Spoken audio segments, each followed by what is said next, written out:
शुरू करते हैं अल्लाह का नाम लेकर। मेरे बच्चे देखो, ये जो इकोलॉजी का सेक्शन है, इसमें प्राइमरीली हम दो टॉपिक्स चैप्टर कवर करेंगे। इकोलॉजी के इस सेक्शन में हम दो टॉपिक्स कवर करेंगे। पहला टॉपिक जो हम कवर करेंगे, यूं कह लीजिए पहला चैप्टर जो हम कवर करेंगे, वो है ऑर्गेनिज्म एंड देयर एनवायरनमेंट। पहले तो ये भी समझना जरूरी है कि दो एस्पेक्ट्स हैं जो हम डिस्कस करेंगे, on organisms and their environment. और दूसरा जो हिस्सा हम कवर करेंगे, जो काफी ज्यादा आपके सिलेबस में नया ऐड हुआ। नया ऐड हो, पहले जो इकोलॉजी का सेक्शन था ना, उसमें 3 चैप्टर्स हुआ करते थे पुराने सिलेबस में, ठीक है। और 3 चैप्टर्स में जो इंफॉर्मेशन थी, वो अब एक ही चैप्टर में आ गई है सारी, ऑर्गेनिज्म एंड देयर एनवायरनमेंट में। कुछ डिटेल्स कट डाउन भी हो गई हैं, लेकिन जो दूसरा चैप्टर है, दूसरा, उसकी डिटेल्स काफी ज्यादा चेंज हो गई हैं। पुराने सिलेबस में ऐसा नहीं था, बहुत सारी चीजें नई आ गई हैं, लेकिन बहरहाल है आसान, मुश्किल नहीं है, ठीक है जी। And that is human influences on ecosystem. तो दो टॉपिक्स हम कवर करेंगे। पहला ऑर्गेनिज्म एंड देयर एनवायरनमेंट। बेटा देखो, चूंकि ना ये चैप्टर कंसेप्चुअली मुश्किल नहीं है, ये पूरा नॉलेज वाला चैप्टर है, रट्टा मारने वाला, तो वो इंफॉर्मेशन आपको समझ आ जाएगी जल्दी जल्दी, लेकिन चैनलाइज करके उसको कैसे समझना है, लिखना कैसे है, ये एक चैलेंज होता है। तो हम एज यूजुअल ये ख्वारी काटेंगे, ऑल्दो कि मैंने आपको बार बार ही कहा है कि जो नोट्स मैंने आपको भेजे हैं, आप अपने एग्जाम की रिवीजन के लिए उसको बहुत ज्यादा इंपॉर्टेंस दें, ताकि आप उससे ज्यादा कनेक्ट कर पाएं। क्योंकि एक दिन पहले अगर आप कुछ रिवाइज कर पाएंगे तो वही रिवाइज कर पाएंगे, वरना एक दिन पहले थ्योरी पेपर से आप पूरा बायोलॉजी का सिलेबस अपने रजिस्टर से भी रिवाइज नहीं कर पाएंगे, क्योंकि इतना ज्यादा कंटेंट है, और ये बात आपको भी समझ में आती है, ठीक है जी। तो बेटा फिर मुझे नजर आ रहा है कि माइक कुछ बच्चों के खुले हुए हैं। मैं फिर आपसे एक बार आखिरी दफा दरखास्त करूंगा कि प्लीज माइक्स अपने म्यूट रखें, खासतौर पे अगर आपकी माइक में डिस्टरबेंस है। नवेरा इमरान, ठीक है जी। और प्लीज, क्योंकि ये देखो डिस्कशन लंबी होने वाली है, it's going to be tiring and शायद थोड़ी बहुत बोरिंग भी हो जाए, ठीक है। लेकिन ये डिस्क्लेमर इसलिए पहले दे रहा हूँ, you have to keep your interest alive, क्योंकि आपने बहरहाल एक मजबूरी है, करना है। मुश्किल टॉपिक नहीं है, मैंने कहा था कि एंड में कोई ऐसा टॉपिक हम कर भी नहीं सकते जो कि बहुत मुश्किल हो। तो ये चैप्टर, ये टॉपिक आसान है, लेकिन इसकी इंफॉर्मेशन को थोड़ा समझना और जरूरी है, और फिर उसको पैटर्नाइज करना बड़ा जरूरी है। तो without further do, let's start this discussion. देखो बेटा, पहले टॉपिक में अगर आप गौर करें तो इसमें दो टॉपिक हम करेंगे। कोई फजूल सवाल मुझे नजर आया, मैं क्लास से बाहर करूंगा।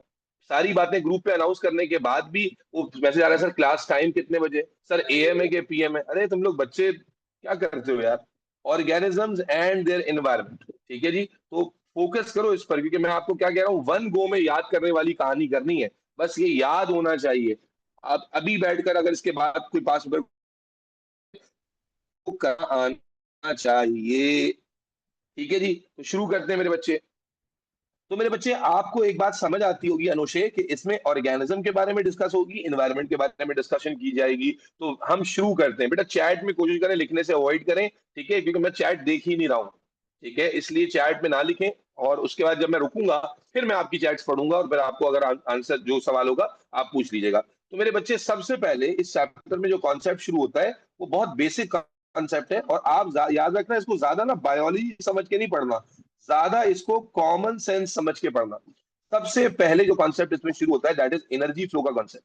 देखो भाई, आप जानते हैं no work can be done without energy, तो बगैर एनर्जी के तो कुछ हो नहीं सकता। तो हम जो चल रहे फिर रहे हैं, जिंदा हैं, प्लांट्स हैं, ऑर्गेनिज्म है, कोई भी बगैर एनर्जी के ये मुमकिन नहीं है। तो सवाल ये है कि एनर्जी आ कहां से रही है। तो एवरीबडी नोज कि एनर्जी कहां से आ रही है, सन से। प्राइमरी सोर्स इस अर्थ की जो एनर्जी का है, वो सन है। हो क्या रहा है कि सूरज से बेतहाशा एनर्जी जमीन पर पड़ती है।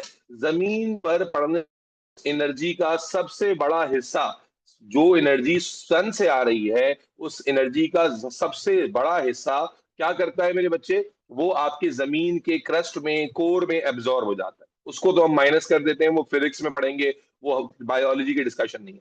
लेकिन आप अच्छे से जानते हैं कि अल्लाह रब्बुल इज्जत ने एनवायरनमेंट में कुछ गैसेस रखी हैं, जिनको क्या कहते हैं हम, ग्रीन हाउस गैसेस। क्या कहते हैं, green green house. House gases.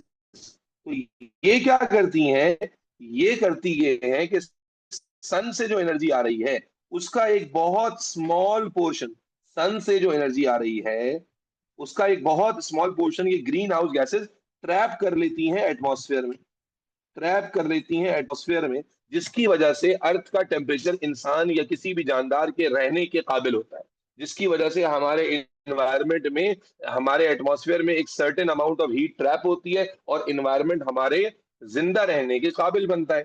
फिर इस सन से आने वाली एनर्जी का दूसरा एक हिस्सा तो वो है जो कि अर्थ क्रस्ट में चला गया, मेजोरिटी जो पोर्शन है, सबसे मेजर पोर्शन जो है वो रेडिएट होके अर्थ क्रस्ट और फिर इवेंचुअली अर्थ के कोर में चला जाएगा। अब ये डिस्कशन फिजिक्स वगैरह में जाएगी, इसलिए जो है वो इसको छोड़ देते हैं। फिर इसका जो एक और हिस्सा जो हमारे इकोसिस्टम में फ्लो कर रहा है वो जाएगा प्लांट के पास। किसके पास जाएगा बेटा? प्लांट के पास। आप अच्छे से जानते हैं कि हमारे एनवायरनमेंट में जो वैल्यू बहुत ज्यादा है और सन से आने वाली एनर्जी का एक सिग्निफिकेंटली लार्ज पोर्शन, एक सिग्निफिकेंटली लार्ज पोर्शन कौन एब्जॉर्ब? प्लांट गया है प्रोड्यूसर्स का। क्या प्लांट की करते हैं आप जानते हैं? वैसे देखो बैक्टीरिया भी फोटो, वैसे तो एल्गाए भी फोटोसिंथेटिक ऑर्गेनिज्म की लाने के लिए पहले तो कर रहे हैं, मेजर की बात कर रहे हैं, तो प्लांट सनलाइट में एनर्जी को क्या करता है? एब्जॉर्ब करता है। अब सवाल ये है कि क्या प्लांट सारी की सारी एनर्जी को एब्जॉर्ब कर लेता है? तो आंसर इसका है नो। बेटा जितनी एनर्जी आपने पढ़ा था फोटोसिंथेसिस में, मैंने क्या पढ़ाया था कि प्लांट सारी रेड और ब्लू लाइट को पर्टिकुलरली ज्यादा एब्जॉर्ब कर रहा है, बाकी सबको थोड़ी थोड़ी एब्जॉर्ब करता है। इसलिए यूं समझ लीजिए एनर्जी परसेंटेज में बताऊं तो यहाँ भी एमसीक्यू में भी आता है, एनर्जी सनलाइट से प्लांट प्लांट पे पड़ती है, सर आपकी आवाज लैग कर रही है। 7% आवाज बेटा मेरी आवाज लैग जाए। Yes sir. Let me change my internet connection, please. Wait.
Hello, am I audible again? And am I clearly audible now? Yes. Okay. Yes sir. Okay बेटा, continue to the discussion again. Okay, दोबारा से discussion पे वापस आते हैं। तो मैंने अभी बात शुरू ही की थी, let me repeat that again for everybody, कि हम टॉपिक नंबर 1 इकोलॉजी का पढ़ना शुरू कर रहे हैं, जो एनवायरनमेंट के बारे में है, जिसमें हम बात करेंगे पहले ऑर्गेनिज्म एंड देयर एनवायरनमेंट में।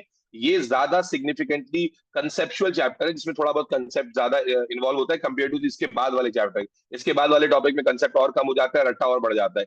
तो अब हम सबसे पहला जो सब टॉपिक डिस्कस कर रहे हैं वो एनर्जी फ्लो है, कि हमारे इस एनवायरनमेंट में, इकोसिस्टम में एनर्जी आती कहां से है। तो हमने आपको जवाब दिया कि भाई मेजर सोर्स जो है वो सन है। सन से जो एनर्जी आती है उसका सबसे बड़ा हिस्सा कहां चला जाता है बच्चों? सबसे बड़ा हिस्सा उसका अर्थ में एब्जॉर्ब होता है। अब वो कहां जा रहा है वो बायोलॉजी की डिस्कशन नहीं है। दूसरा एक स्मॉल पोर्शन जो है, जो ग्रीन हाउस गैसेस होती हैं, ये एटमॉस्फेयर में ट्रैप कर लेती हैं और इसकी वजह से हमारे अर्थ का जो एटमॉस्फेयर है वो जिंदा रहने के काबिल बनता है, जिसकी वजह से हम जिंदा रहने के काबिल टेम्परेचर में जो है वो गुजारा कर पाते हैं। अगर ये ग्रीन हाउस गैसेस ना हो तो अर्थ का टेम्परेचर मिनिमम भी -63 डिग्री सेल्सियस रहेगा, और इस टेम्परेचर पर आप जानते हैं सर्वाइव करना आसान नहीं होगा। फिर जो हम जिससे कंसर्न है वो है प्लांट। तो हमारा जो इकोसिस्टम चलेगा और जो फ्लो चलेगा एनर्जी का ऑर्गेनिज्म टू ऑर्गेनिज्म, वो चलता है प्लांट के थ्रू। तो अब ये मैं बता ये रहा था, जिसमें बात आपने मुझे कहा कि मेरी आवाज लैग हो रही है, मैं बता ये रहा था कि देखो सन से जो एनर्जी आ रही है वो बहुत ज्यादा क्वांटिटी में है। और प्लांट पर जो एनर्जी पड़ रही है, जो एनर्जी सन से आने वाली प्लांट पे पड़ रही है, क्या वो प्लांट सारी की सारी एब्जॉर्ब कर रहा है? बेटा मेरे अल्फाजों पे गौर करना, आंसर इज नो। सारी की सारी एनर्जी एब्जॉर्ब नहीं कर रहा, बल्कि जितनी एनर्जी प्लांट पर पड़ रही है उसका सिर्फ 1% एब्जॉर्ब हो रहा है। Plant is able to absorb only 1% of that. 1%, ये परसेंटेज अप्रोक्सीमेट है, और ये अप्रोक्सीमेट परसेंटेज एमसीक्यू में, थ्योरी में तो शायद ना आए, लेकिन एमसीक्यू में बेटा ये माजी में पास पेपर में आ चुकी हैं। और मल्टीपल परसेंटेजेस हैं जो मैं आपको बता दूंगा, वो आपने एक अप्रोक्सीमेशन से याद रखनी है, ताकि अगर एमसीक्यू में आए तो आप सही आंसर पे टिक कर सकें। तो सन से आने वाली जो एनर्जी प्लांट पे पड़ रही है, उसका लेस देन 1% या मैक्सिमम 1% जो है प्लांट एब्जॉर्ब कर पाता है। Is that clear? Clear sir. Yes, sir. Yes, sir.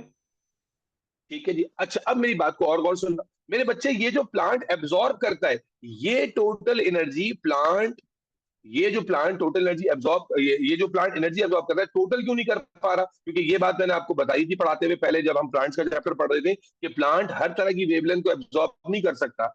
Plant में जो पिगमेंट्स होते हैं वो एक लिमिटेड रेंज ऑफ वेवलेंथ को एब्जॉर्ब कर पाते हैं। तो एग्जामिनर अगर ये पूछ ले कि सारी की सारी एनर्जी क्यों नहीं एब्जॉर्ब हो रही प्लांट में, तो आप जवाब दोगे कि pigments present in plants can absorb only certain wavelengths. ठीक है, like chlorophyll can absorb blue and green, blue and red. आपने ये चैप्टर में पढ़ा हुआ है, इसलिए एग्जामिनर जब पूछेगा तो जवाब देना आना चाहिए। लेट मी से दिस अगेन। क्या कहा मैंने? एग्जामिनर जब आपसे पूछेगा कि भाई प्लांट पे जो एनर्जी पड़ रही है वो सारी की सारी एब्जॉर्ब क्यों नहीं हो रही, तो क्या जवाब दोगे? कि भाई प्लांट में पिगमेंट्स होते हैं, and those pigments can absorb only certain wavelengths. For example, chlorophyll can only absorb red and blue wavelengths of light. तो ये आपके पास रीजन मौजूद है, ऑल्दो कि ये इस चैप्टर में नहीं है, लेकिन ये पास पेपर में चूंकि सवाल मैंने देखा है, इसलिए मैं आपके सामने इसका जिक्र कर रहा हूं। ठीक है बेटा? यस मैम, बोलो अस्सलाम वालेकुम। 4 पंखों में लगा ना, कितने में लगा? 4 पे, 4 पे। 4 में तो वो जितनी वो बोल रहा है उस हिसाब से ले लो ना यार। ठीक है। पहला भी था कितने? ठीक हो गया बेटा। अब आगे चले। प्लांट ने एनर्जी ले ली, अब एनर्जी लेकर प्लांट उस एनर्जी को फिक्स करेगा, क्योंकि प्लांट आप जानते हैं लाइट को यूज करता है, और लाइट को यूज करके फिर फोटोसिंथेसिस का प्रोसेस करता है। और फोटोसिंथेसिस के प्रोसेस से क्या होता है बेटा? प्लांट अपने लिए फूड तैयार करता है। यस और नो? प्लांट अपने लिए क्या तैयार करता है बेटा? Yes, sir. फूड तैयार करता है। और ना सिर्फ फूड तैयार करता है, बल्कि प्लांट फिर ग्रो करता है। प्लांट में ग्रोथ होती है, प्लांट के जो अपने प्रोडक्ट्स होते हैं प्लांट वो सिंथेसाइज करता है। ठीक है, प्लांट अपने लिए एंजाइम्स बनाता है, प्लांट अपने लिए हार्मोन्स बनाता है। भाई प्लांट तो अपने आप को भी तो जिंदा रखेगा। तो इसका मतलब ये हुआ कि जो एनर्जी प्लांट एब्जॉर्ब करेगा, क्या वो सारी की सारी आगे पास ऑन कर देगा? बोलो बेटा, क्या वो सारी की सारी एनर्जी आगे पास ऑन करेगा? No, No. वो सारी की No, सारी sir. एनर्जी आगे It पास ऑन receives. नहीं होगी। बल्कि होगा क्या मेरे बच्चे? Listen very carefully. Only 5 to 10% of energy जो प्लांट ने बनाई, 5 to 10% of energy can is transmitted to consumer, is transmitted to consumer. Consumer किसे कहते हैं? हमने वहां पर वर्ड लिखा प्रोड्यूसर। प्रोड्यूसर का मतलब जो नेचुरल रिसोर्सेज को यूज करके जिसने आपके लिए फूड तैयार किया, उस एनर्जी को कंज्यूम करके। अब प्लांट ने जो एनर्जी बनाई, यानी 90% जो एनर्जी है प्लांट में बनी, वो प्लांट अपनी ग्रोथ में इस्तेमाल करता है, प्लांट अपनी रिप्रोडक्शन में इस्तेमाल करता है, प्लांट अपने एंजाइम्स और हार्मोन बनाने के लिए इस्तेमाल करता है, अपने आप को जिंदा रखने के लिए इस्तेमाल करता है। तो याद रखिए, आपको नजर आ रहा है कि एनर्जी लॉस होता हुआ दिख रहा है, कि जितनी एनर्जी आ रही है कितना बड़ा बड़ा अमाउंट लॉस। लॉस तो मतलब आगे ट्रांसमिट नहीं हो रहा। तो ओनली 5 to 10% जो है, 5 to 10% एनर्जी ट्रांसमिट होती है। अच्छा, अब एग्जामिनर इसमें भी पूछेगा कि भाई 5 to 10% हो रही है, तो बाकी कहां जा रही है? तो आप क्या बोलोगे? आप मल्टीपल रीजन दोगे। बाकी क्यों नहीं जा रही? आप बोलोगे rest is use by plant for their growth and building. Is that clear? बाकी कहां चली गई? जाया कहां हुई? लॉस कहां हुआ? तो वो एनर्जी प्लांट ने अपने लिए इस्तेमाल की है, और जाहिर उसका हक था। अब मेरे बच्चे, कंज्यूमर के अंदर फिर आप जानते हैं कि ये चेन आगे कंटिन्यू होती है। कंज्यूमर कौन है? जो जो ले रहा है प्लांट से, प्रोड्यूसर से। अब यहां पर अगर आपको याद हो, तो आपने अपने स्कूल में पढ़ा होगा कि कंज्यूमर को भी हम स्टेजेस में डिवाइड कर लेते हैं। Primary consumer, secondary consumer, tertiary consumer,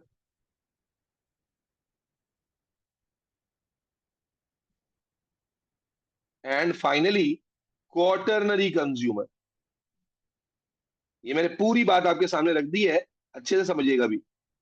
तो मेरे बच्चे, जब प्लांट ने, अब मैं फिर से रिपीट कर दूं, सन से आ रही एनर्जी प्लांट पे पड़ी, प्लांट ने उसका बहुत ही 1% के अप्रोक्सीमेटली 1% उसका जो है ना वो यूज किया, यूज करके अपने लिए बहुत सारा फूड बनाया फोटोसिंथेसिस के थ्रू। अब उस जो फूड को वो बना रहा है वो सारा का सारा क्या आगे कंज्यूमर को दे देगा? प्लांट बीइंग अ प्रोड्यूसर क्या सारा कुछ कंज्यूमर को देगा? Answer is no. प्लांट उसका मैक्सिमम हिस्सा खुद रखेगा, 5 to 10% आगे ट्रांसमिट करेगा। 5 to 10% जो आगे ट्रांसमिट होगा, तो जो इस प्लांट से सबसे पहले एनर्जी के फ्लो में पार्टिसिपेट करेगा, न्यूट्रिशन हासिल करेगा, वो प्राइमरी कंज्यूमर होगा। आमतौर पर प्राइमरी कंज्यूमर क्या होते हैं? प्राइमरी कंज्यूमर्स आमतौर पर हर्बीवोर्स होते हैं, जो डायरेक्टली प्लांट पे फीड कर रहे हैं। और इससे रिलेटेड एक बड़ा अच्छा सवाल मेरे ध्यान में आया है, मैं भी आपको ये टॉपिक कंप्लीट बताऊंगा, ठीक है ना। प्राइमरी कंज्यूमर्स क्या होते हैं? तो अब होता यह है कि प्लांट ने जो एनर्जी ट्रांसमिट की, 5 to 10% of that energy is transmitted to primary consumer.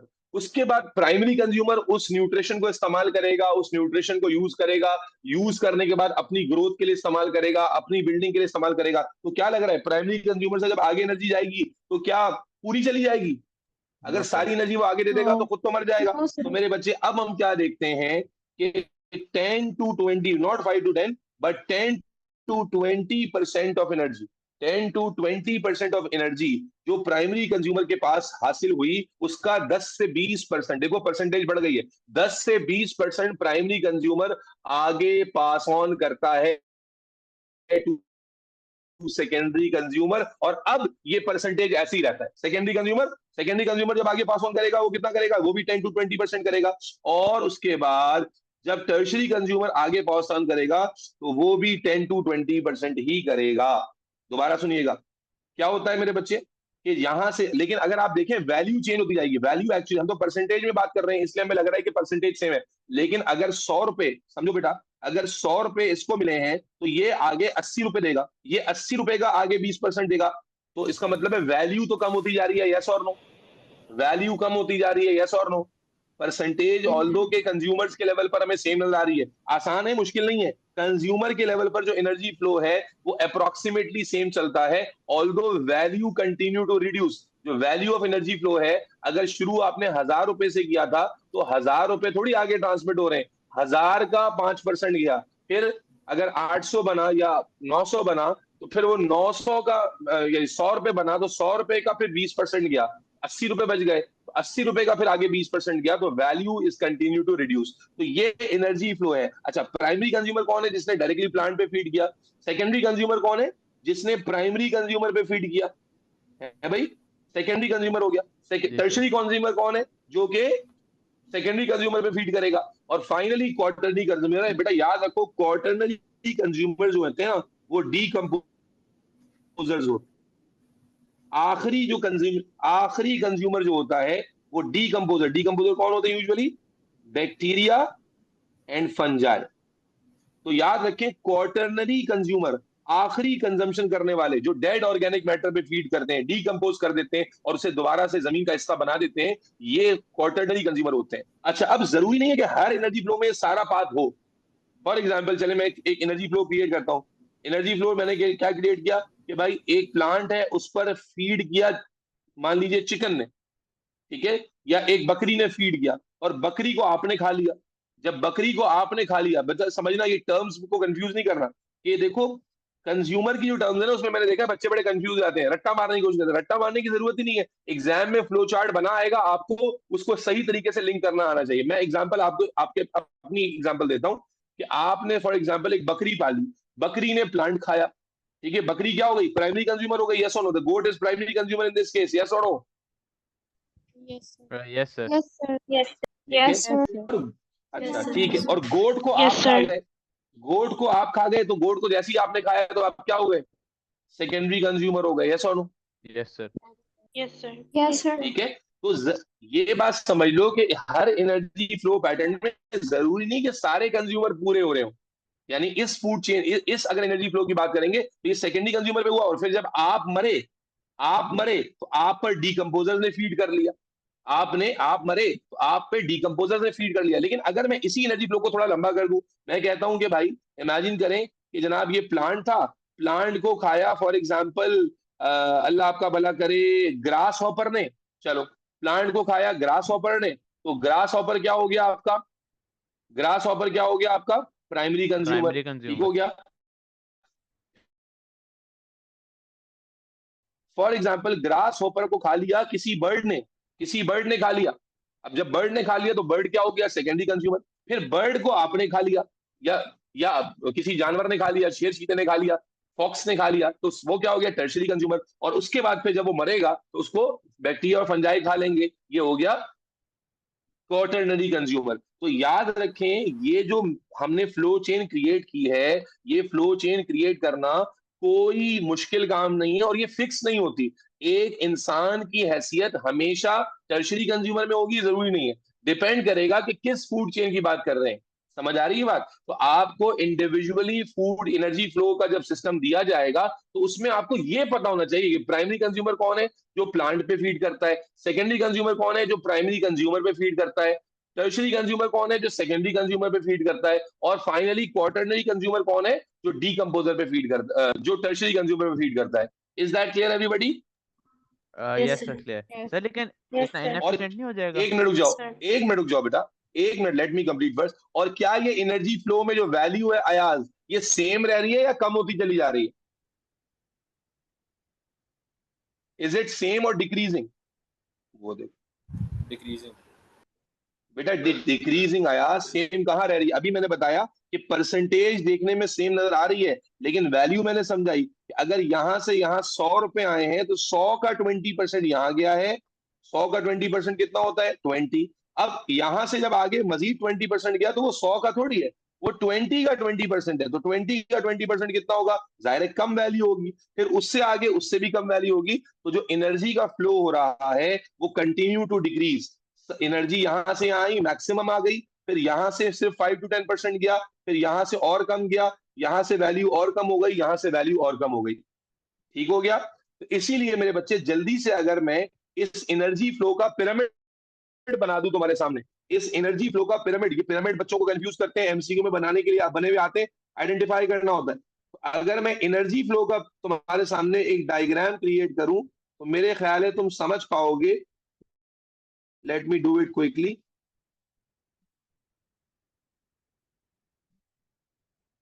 कि क्या ये डिक्रीज होता जाएगा, यस और no? Sir yes sir. Yes, sir. बेटा क्वेश्चन से पहले लेट मी कंप्लीट। जानू सब्र ये- करो मैडम, सब्र। ठीक तो ये उल्टा है या अबे सीधा? ले रहा हूँ सवाल, पहले बताया मैंने कि थोड़ा नहीं नहीं, मैं वैसे मेरे बच्चे से क्या हुआ, सबसे ज्यादा एनर्जी कहां से आ रही थी, बोलो बेटा, सन से आ रही थी। सन से। तो सन वॉज, एनर्जी फ्लो शुरू हुआ सन से, फिर उसके बाद किसने लिया, प्लांट ने, यूं कह लीजिए प्रोड्यूसर्स ने, किसने लिया, उसका छोटा सा हिस्सा किसने लिया, प्रोड्यूसर नहीं, मैंने बहुत बड़ा बना दिया, इसको थोड़ा छोटा करते हैं। अगर सन से हम शुरू करें, दोबारा से देखिएगा, सन से शुरू करें तो a very small portion of that energy, a very small portion of that energy was absorbed by producers, yes or no? Yes sir. Yes, sir. And Yes, उसका sir. भी बहुत स्मॉल परसेंटेज किसने एब्जॉर्ब किया, primary consumer ने। उसका भी बहुत small किसने एब्जॉर्ब किया, सेकेंडरी ने। उसका भी बहुत स्मॉल किसने एब्जॉर्ब किया, टर्शरी ने। और सबसे लीस्ट पोर्शन किसको मिला, क्वार्टरनरी कंज्यूमर को। तो सन से आई, that is producer level,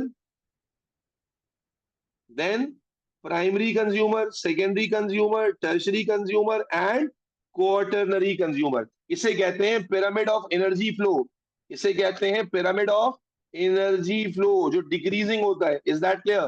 pyramid of Yeah. किस चीज का पिरामिड है, एनर्जी फ्लो। अगर मैं तुम्हें नहीं भी बताता तब भी तो तुम पहचान सकते थे। मान लो अगर मैं सर तुम्हें ये बताते ही नहीं, पढ़ाते ही नहीं, लेकिन तुम्हें ये बात पता थी कि जैसे जैसे हम इकोसिस्टम में एनर्जी का फ्लो देखते हैं तो एनर्जी डिक्रीज होती चली जाती है, तो तुम्हें नजर आता ना कि प्रोड्यूसर से क्वार्टरनरी कंज्यूमर तक आते आते ये एनर्जी का level, in amount of energy which is passed on, वो डिक्रीज होता जाएगा। यस और no everybody? Yes, sir. Yes. Yes sir. अब सवाल, ये एनर्जी फ्लो की बात खत्म हो गई जी, अब सवाल पूछ रहे हैं जी, एक एक करके पूछे सर। जी, बोले। मेरा सवाल था, जैसे अगर हम मतलब सेकेंडरी कंज्यूमर को यूजुअली आपने मिसाल दी थी गोट की, हम अगर गोट को खाएं तो फिर इसके बजाय हम प्लांट को खाएं तो उससे हमें ज़्यादा एनर्जी मिलेगी ना? बहुत अच्छा सवाल बेटा, ये सवाल मैंने अभी अरे अभी कहते हुए कहा था कि सवाल ध्यान में आया, मैं अभी बताऊंगा कंप्लीट करने के बाद। यही सवाल था मेरे बच्चे, अब्दुल रहमान ने सवाल पूछा, यही सवाल का जवाब मैंने देना था। अब्दुल रहमान ने चूंकि बड़ा एक ऐसा सवाल पूछा जो एग्जामिनर भी पूछ चुका है पास पेपर में, तो मैं आपको उसका सवाल दोबारा जोर से समझा देता हूँ। अब्दुल रहमान ने पूछ रहे हैं कि भाई हर स्टेप पे, बहुत इंपॉर्टेंट सवाल है, साइंटिफिक जवाब दे रहा हूँ बेटा आपको, ठीक है? क्या कि देखो, जैसे जैसे जितने ज्यादा स्टेप्स इन्वॉल्व हो रहे हैं, क्या एनर्जी जो आगे पास ऑन हो रही है कम होती जा रही है, यस और no? Yes sir. Yes, sir. अगर मान लीजिए कि मान लेते हैं कि हमने जनाब आली ये प्लांट को खाया ग्रास हॉपर ने, ग्रास हॉपर को खाया चिकन ने, और चिकन को खाया हमने, चिकन को खाया हमने, तो हम आए सेकेंडरी कंज्यूमर के लेवल पर। तो इसका मतलब जो एनर्जी पास ऑन होके प्लांट से निकली थी, हमें कम मिलेगी उससे एनर्जी। जबकि अगर मैं डायरेक्ट, तो मैं बन जाऊंगा प्राइमरी कंज्यूमर, यस, और खा लूं तो मैं प्राइमरी कंज्यूमर बनूंगा, और वो एनर्जी जो मुझे यहाँ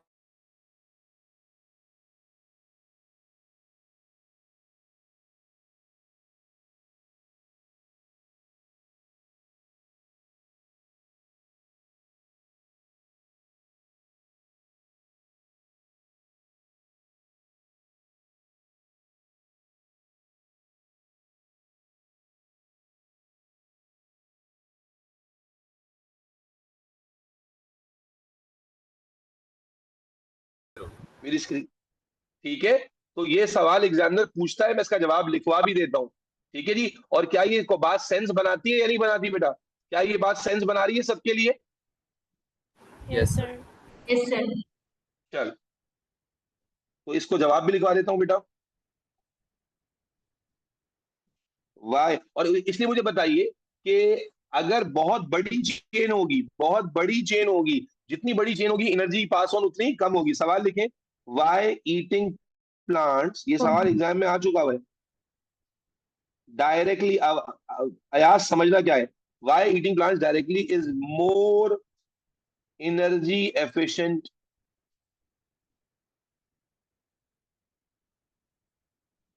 then involving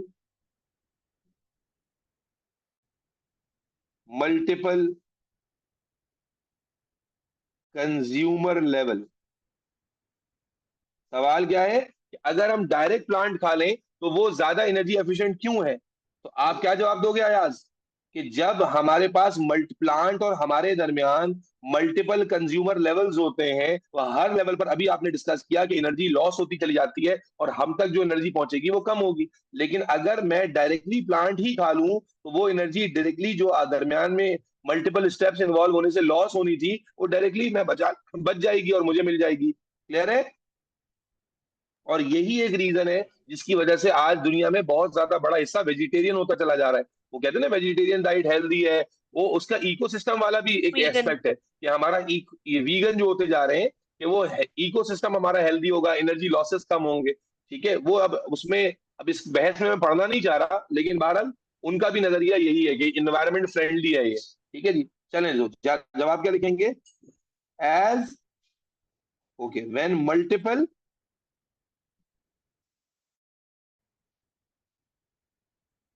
consumer levels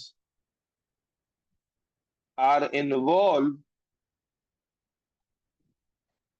energy is lost between each consumer level.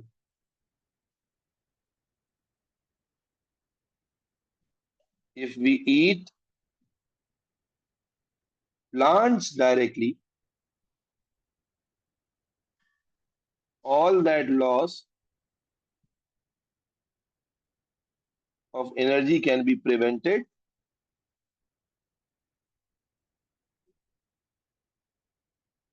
and we will get more energy. और ये सही भी है। देखो, हम अगर सिर्फ अपनी डाइट को वीगन कर लें ना तो हमें ज्यादा एनर्जी और एफिशिएंट एनर्जी मिलेगी। समझ आ रही है बात? एनर्जी इनपुट हमारा ज्यादा हो जाएगा। वो अलग बात है कि भाई फिर सर फिर गोश्त खाना छोड़ दें, नहीं भाई, गोश्त खाना भी जरूरी है कि because there are lot of amino acid जो हमें मीट से ही मिलते हैं, there are lot of other nutrient जो हमें मीट से ही मिलते हैं। लेकिन अगर हम सिर्फ एनर्जी वाले पार्ट को कंसिडर करें तो सब्जियां या प्लांट पर फीड करना, फ्रूट पर फीड करना, वो ज्यादा इफेक्टिव मेथड है। इसीलिए आप देखें जो लोग भी हेल्दी डाइट लेते हैं वो बहुत ज्यादा जो अपनी डाइट है वो वीगन उस पर शिफ्ट कर लेते हैं। ठीक हो गया बेटा? एनर्जी फ्लो पूरा समझ आ गया सब बच्चों को? यस और no? Yes, sir. Energy flow के बारे में कमेंट करते हैं please. Yes, sir. Okay okay okay, बेहतरीन हो गया, बेहतरीन हो गया। अच्छा, इसके बाद मेरे बच्चे हमारे सिलेबस में दो पिरामिड्स और हैं। ये तो मैंने एक बनाया पिरामिड ऑफ एनर्जी फ्लो।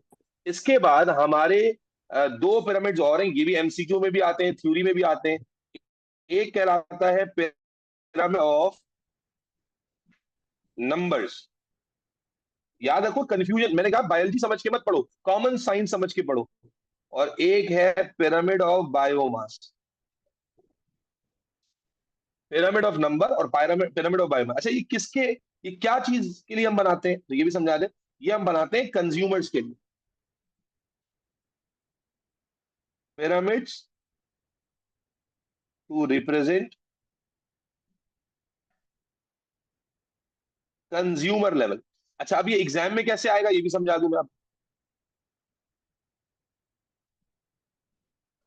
ये भी समझ लीजिए ताकि आपका कंफ्यूजन क्लियर हो जाए कि सर ये क्या आएगा, कैसे, क्या रट्टा मार के गाना है। नहीं, देखो, आप में अगर जरा सा कॉमन सेंस है तो आपको नंबर का मतलब समझ आता है ना, और मास का मतलब भी समझ में आता है, बायोमास। अभी मैं जब एग्जाम्पल से समझाऊंगा तो और बात समझ आ जाएगी। एग्जामिनर आपको ना एक फूड चेन की एग्जाम्पल देगा, ठीक है? फॉर एग्जाम्पल मैं आपके सामने एक एग्जाम्पल रख देता हूं, फिर उसका ड्रॉ कर लेते हैं।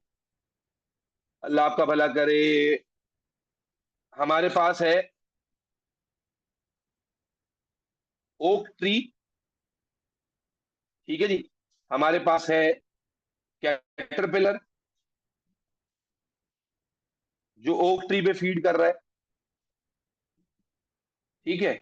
उसके बाद है हमारे पास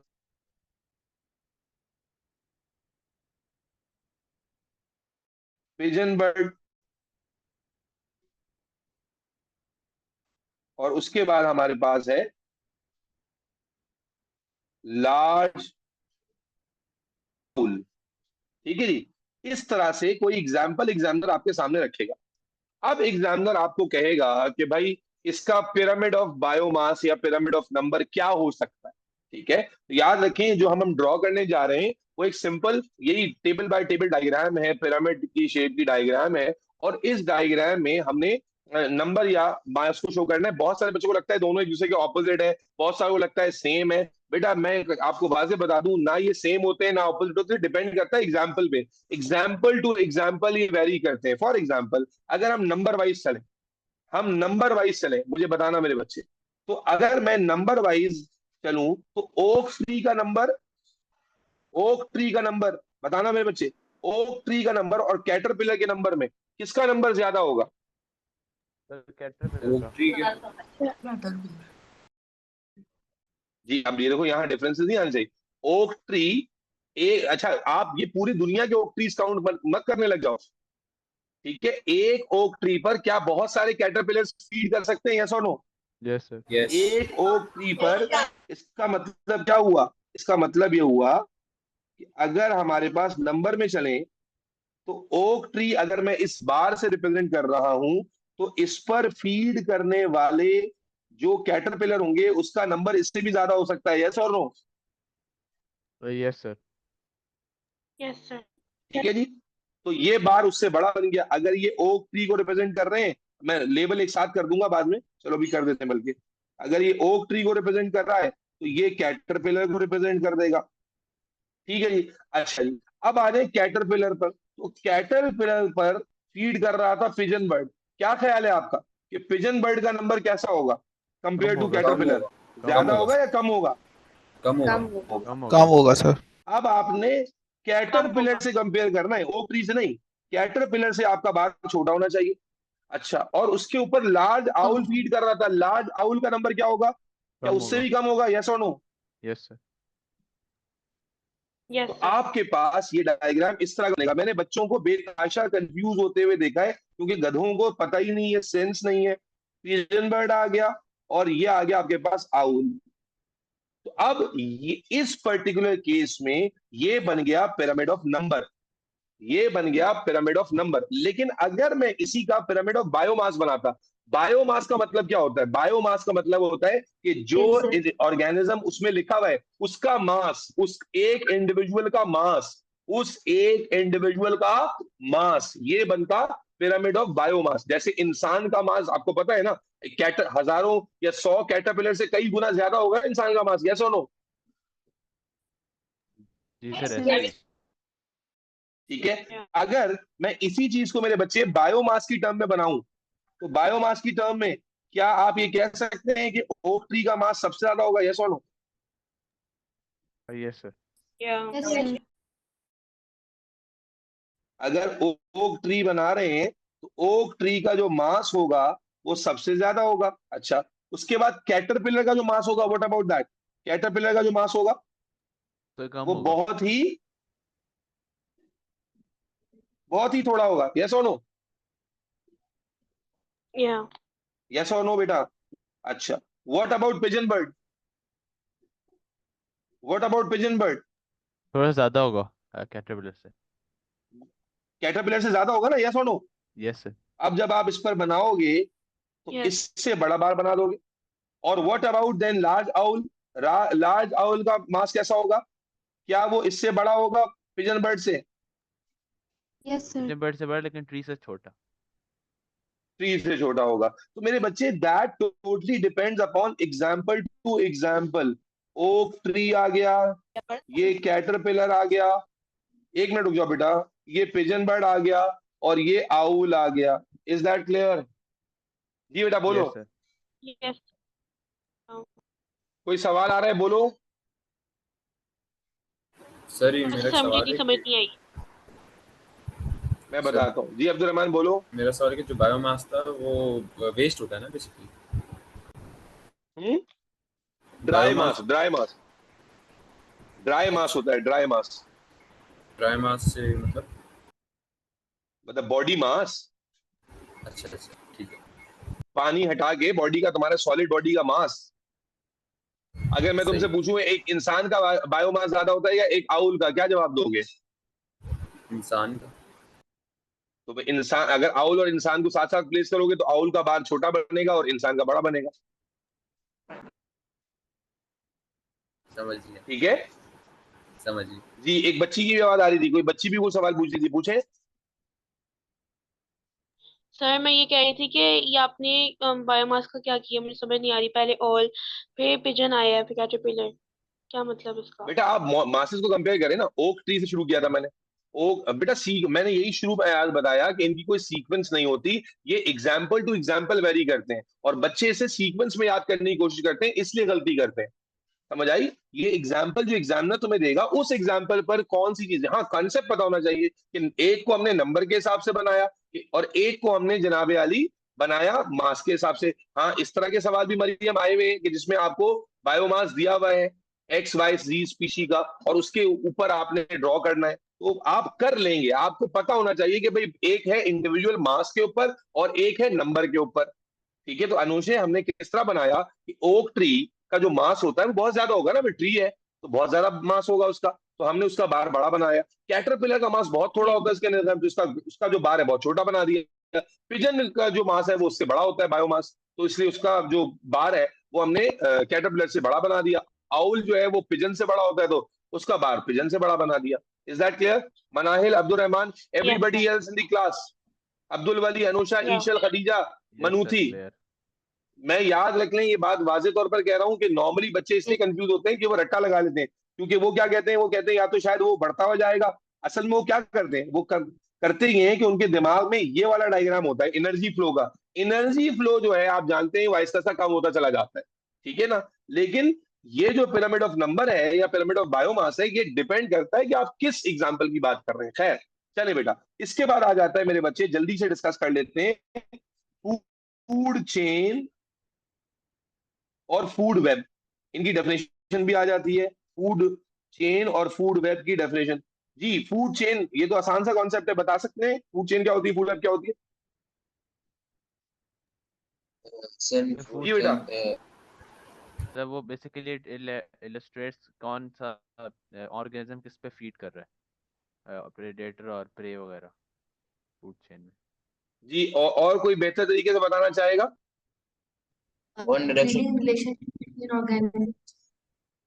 very good, very good, simple. A feeding relationship between multiple organism. A feeding, how do we define a feeding relationship? कि कौन किस पर फीड कर रहा है? A feeding relationship between organisms is called food chain. और what is food web then? अभी आपको बता देते हैं। When multiple food chains, when multiple food chains are linked between organisms, it make food web. क्या होगा बेटा? अगर बहुत सारी फूड चेन्स दो ऑर्गेनिज्म के दरमियान लिंक्ड हो जाए, मैं एग्जांपल से समझा देता हूं ताकि बेहतर समझ आ जाए। फॉर एग्जांपल, बड़ी क्लास एक सिंपल सी एग्जांपल के थ्रू आपको बताता हूं। मान लीजिए एक प्लांट है, अच्छा आपने मुझे बताना है कि फूड चेन बनी या फूड वेब बनी, ठीक है ना? एक प्लांट है, लेट से उस पर एक डेयर ने फीड किया, ठीक है, हिरन ने, और हिरन हिरन को जो है वो कोई फॉक्स खा गया या भेड़िया खा गया या चीता खा गया, ठीक है जी। तो मुझे बताइए, और फिर इसको जब ये मरा तो इसको डिकम्पोजर्स खा गए। ये क्या है, फूड चेन है कि फूड वेब है? Food chain food chain, food chain. और Food web. डिकम्पोजर ने जब डिकम्पोज किया तो क्या डिकम्पोजर क्या करेंगे, सॉइल में मिला देंगे ना उसे। अगर एक एक फॉक्स ने खा लिया डेयर को या एक वोल्फ ने खा लिया डेयर को, तो वो जब वोल्फ मरेगा तो डिकम्पोजर उसे फिर से ऑर्गेनिक मैटर बना देंगे और फिर उसमें प्लांट फीड कर लेगा, तो ये साइकिल बन गया। और इस साइकिल में आपने क्या देखा कि ये एक एक लिंक की बात कर रहा है, एक फीडिंग रिलेशनशिप को डिस्कस कर रहा है, तो this is food chain. Is that clear बच्चों? अयाज, ये फूड चेन है, या क्लियर है तुम्हें? मनुथी, चलो। अब इसी जगह अगर मैं थोड़ा सा इसको कॉम्प्लिकेट कर दूं, अब यहां अलग से देख लीजिए, वहीं प्लांट से शुरू करते हैं। अब प्लांट है, इमेजिन करें इस प्लांट पे एक ग्रास हॉपर फीड कर रहा है, ग्रास हॉपर पर एक बर्ड फीड कर रहा है, और बर्ड को एक फॉक्स ने खा लिया। यहां तक ये फूड चेन है कि फूड वेब है? यहां तक ये फूड चेन है या फूड वेब है? फूड Food चेन, web है। Food chain. यहां तक ये फूड चेन है, अभी तक ये फूड चेन है। sir. क्यों? क्योंकि एक ही फीडिंग रिलेशनशिप चल रहा है ना। अब चलो यहां पर मैं ईगल को लेकर आ जाता हूं। अब जो फॉक्स भी ईगल को खा सकता है और बर्ड भी ईगल को खा सकता है, यस और नो? Yes sir. ठीक है ना? जी सर। अच्छा, यहां पर प्लांट पर, यानी अब मैं जब मल्टीपल फूड चेन्स को रिलेट करूंगा ना, कॉम्प्लिकेट कर दूंगा, ठीक है, तो फिर मेरे बच्चे, या इस फॉक्स की जगह फिर वही मैं फॉक्स की लिख देता हूं बार बार, वोल्फ है। अच्छा मान लीजिए यहां पर आ गया आपका डेयर, तो अब डेयर को जो है, यानी वोल्फ जो है वो बर्ड को भी खा सकता है, वोल्फ जो है वो डेयर का भी शिकार कर सकता है। तो अब आप देखें कि मल्टीपल फीडिंग रिलेशनशिप एक दूसरे के साथ क्या होना शुरू हो गए, कनेक्ट होना शुरू हो गए, यस और नो? यस और नो मेरे बच्चे? तो जब ऐसा होना शुरू हो जाए तो हम क्या कहते हैं कि ये क्या बन गई, Yes, sir.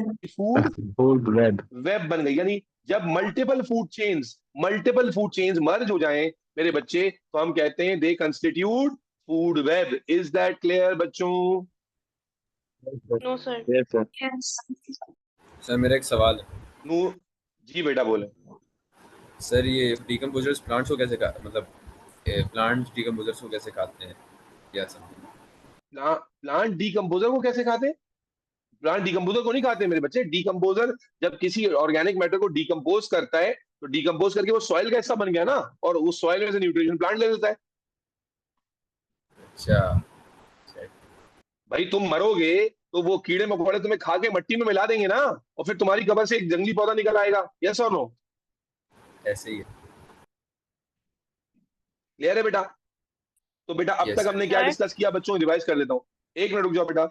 Organism and their environment, अब तक मैंने बात शुरू की कहां से बेटा, याद करो, पैटर्नाइज करो उसको। एनर्जी फ्लो से हमने क्या कहा, एनर्जी फ्लो सन से आ रही है, सन को से मल्टीपल जगह जाती है, फिर आती है प्लांट के पास, प्लांट से आगे कंज्यूमर लेवल शुरू होते हैं। प्लांट एक प्रोड्यूसर लेवल पर है, कंज्यूमर के मल्टीपल स्टेजेस हो सकते हैं, starting from primary to quaternary consumers. ठीक हो गया जी? हाँ, बैक्टीरिया और फंजाई यूजुअली डिकम्पोजर्स होते हैं।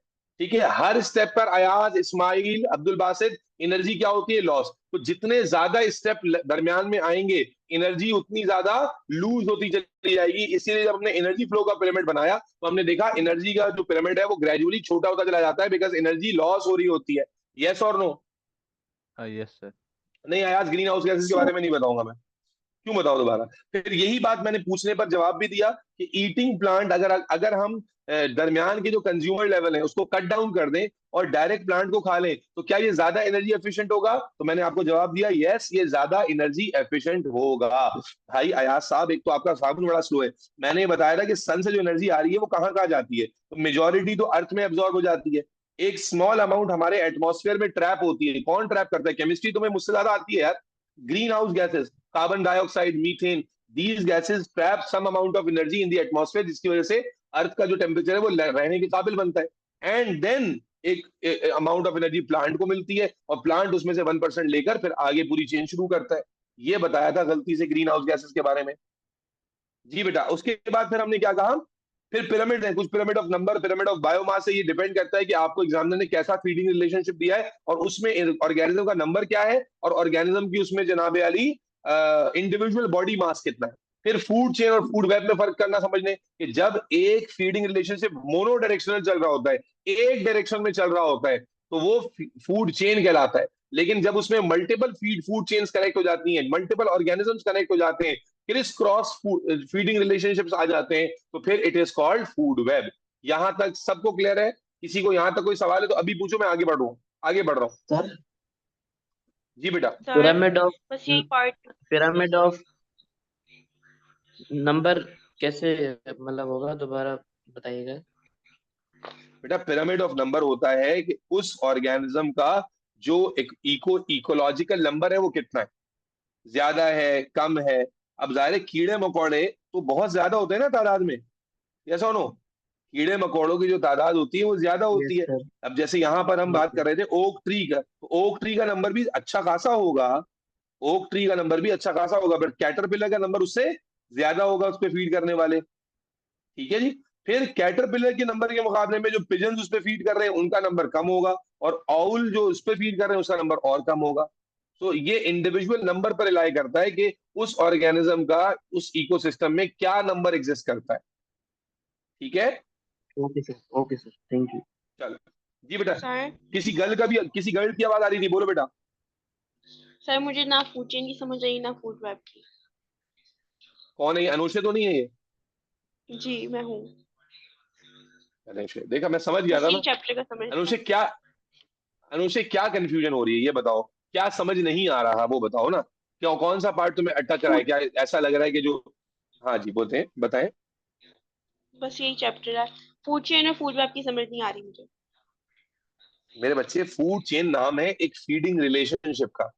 फीडिंग रिलेशनशिप का मतलब क्या हुआ कि जब आप ये बताते हैं कि किस ऑर्गेनिज्म पर, शुरू आपने कर लिया प्रोड्यूसर प्लांट से, अब आपने बताया इस प्लांट पे ये फीड कर रहा है, फिर इस पे ये फीड कर रहा है, फिर इस पे ये फीड कर रहा है, और उस पर आप फीड कर रही हैं, तो ये एक यूनिडायरेक्शनल पाथवे बना। इस पाथवे को कहते हैं फूड चेन।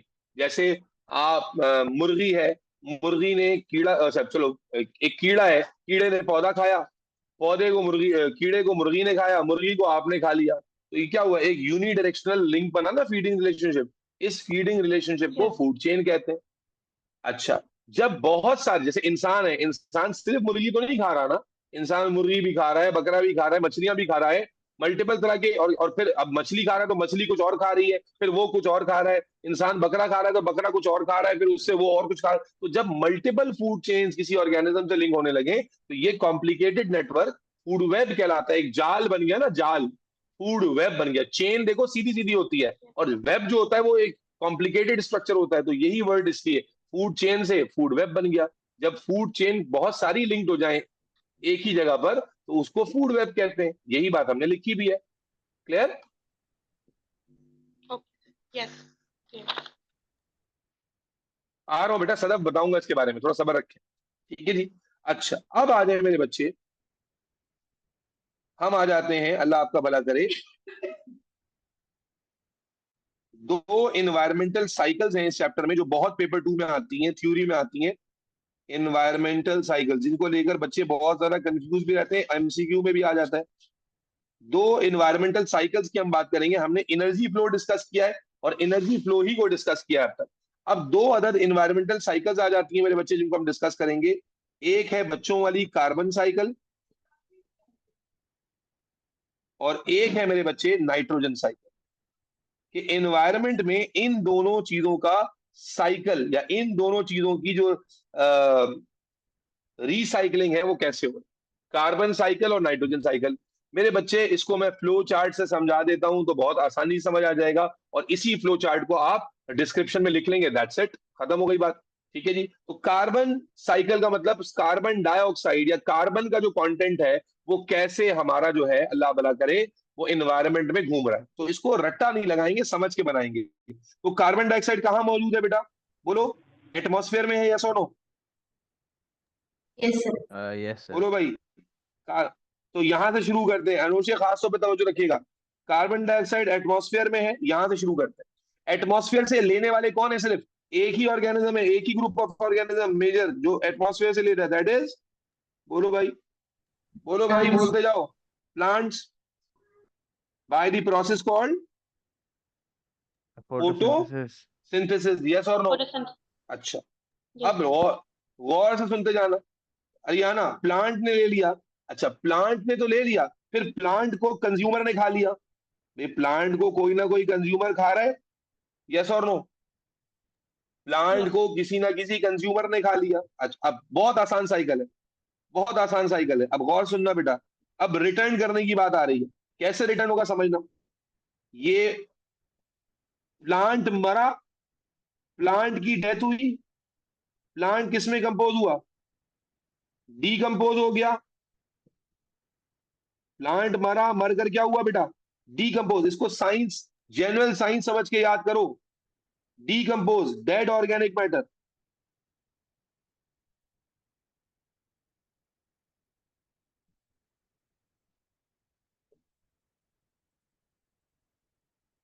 फॉसिल में कन्वर्ट हुआ और इस फॉसिल से कार्बन डाइऑक्साइड वापस हमारे एटमॉस्फेयर में ऐड हो गई।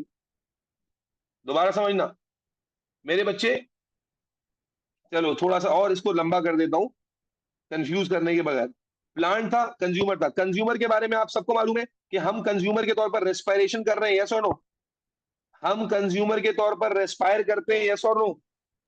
Yes sir. सांस ले रहे हैं अनुषा हम लोग या नहीं ले रहे हैं? Ayaz, yes sir. सांस ले रहे हैं। और ठीक है। रेस्पिरेशन में क्या हम कार्बन डाइऑक्साइड प्रोड्यूस करते हो? क्या वो कार्बन डाइऑक्साइड जो है वो एटमॉस्फेयर में वापस चली जाती है, यस और नो बेटा? यस। क्या सिर्फ हम ही रेस्पायर करते हैं या प्लांट भी रेस्पिरेशन करता है? प्लांट भी।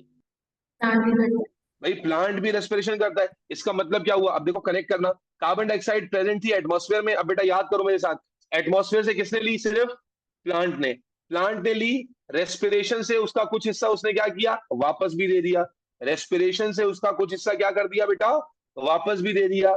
इसी तरह जो एनिमल था, अगर किसी कंज्यूमर ने ली तो कंज्यूमर भी रेस्पायर कर रहा होगा, तो रेस्पिरेशन से कुछ हिस्सा उसने वापस दे दिया। और सिर्फ रेस्पिरेशन से वापस नहीं दिया, बल्कि क्या जब ये मरेगा, डीके करेगा, तो क्या डीके करने से भी इसका कार्बन कंटेंट वापस एटमॉस्फेयर में चला जाएगा, यस और नो? जब कंज्यूमर डीके करेगा तो कंज्यूमर के भी डीके करने से इसका कंटेंट वापस एटमॉस्फेयर में चला जाएगा, यस और नो? जी सर, चला जाएगा। Yes sir. बस कार्बन साइकिल खत्म हो गई। अच्छा, मैंने फॉसिल वाली बात लिखी थी, लेकिन मैंने वो एग्जामिनर, असल में वो एग्जामिनर रिपोर्ट मेरे नजर से गुजरी थी। फॉसिल वाली जो डिस्कशन है वो 2023 के बाद खत्म हो गई है। तो कार्बन साइकिल बस आपको यहीं पर लिमिट करनी होगी। क्या है कार्बन साइकिल? बहुत simple, it is in between atmosphere, plant and consumer. Atmosphere, plant and consumer. Atmosphere से कार्बन डाइऑक्साइड किसने ली? प्लांट ने। अच्छा, एनिमल का नाम नहीं लिखा हमने, कंज्यूमर बोला है, हर तरह का कंज्यूमर। भाई लिविंग ऑर्गेनिज्म ही होगा ना कंज्यूमर। तो प्लांट ने फोटोसिंथेसिस के थ्रू कार्बन डाइऑक्साइड ली और रेस्पिरेशन के थ्रू वापस दे दी, या डीके के थ्रू वापस दे दी। इसी तरह प्लांट से कंज्यूमर ने, प्लांट से कंज्यूमर, प्लांट पे फीड किया कंज्यूमर ने रेस्पिरेशन की, और उस रेस्पिरेशन में क्या हुआ? कार्बन डाइऑक्साइड वापस चली गई, या उसके डीके के थ्रू भी कार्बन डाइऑक्साइड क्या हुई बेटा? वापस चली गई। Is that clear? Yes sir, clear. Yes sir. Yes, sir. और फिर इस फूड चेन में एक एड ऑन होता है, दैट इज कंबशन। जब हम किसी भी चीज को जलाते हैं तो वो भी कार्बन डाइऑक्साइड एटमॉस्फेयर में वापस करता है। अब ये हो गई food, sorry, carbon cycle complete. ये हो गई कार्बन साइकिल कंप्लीट। तो अब आप जब कार्बन साइकिल को लिखेंगे तो आप इसी को डिस्क्राइब करेंगे, क्या? प्लांट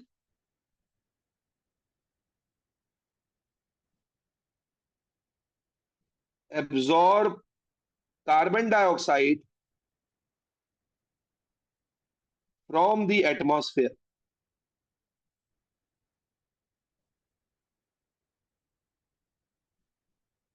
Consumers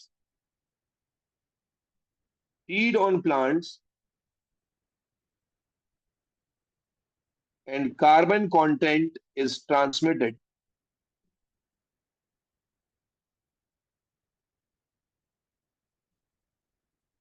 अब वापस करने की बात करोगे, when plant or consumer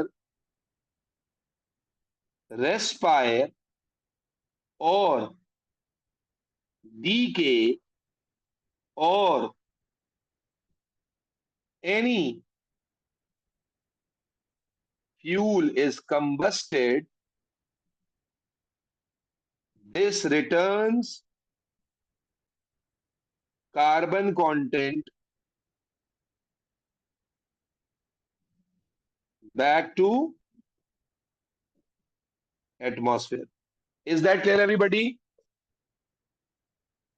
Yes, yes sir. Sir, clear. Yes, Is that sir. clear, everybody? चलो बेहतर।